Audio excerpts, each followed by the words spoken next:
So first sum of roots கண்டுபிடிக்கிறோம்.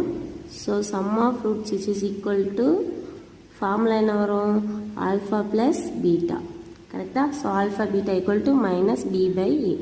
So b a ல எங்க இருந்து எடுப்போம் given equationல இருந்து எடுப்போம். So given equation என்ன ஃபார்மட்ல இருக்கு ax square plus bx plus c which is equal to 0 னா இதான் வந்து quadratic equation. இந்த ஃபார்மட்ல தானே இது இருக்கு கரெக்டா.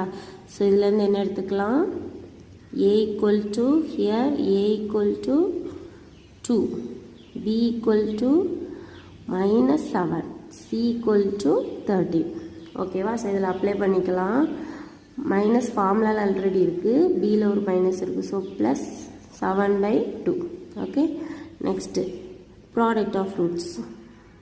So product of roots which is equal to alpha beta. Formula is C by A.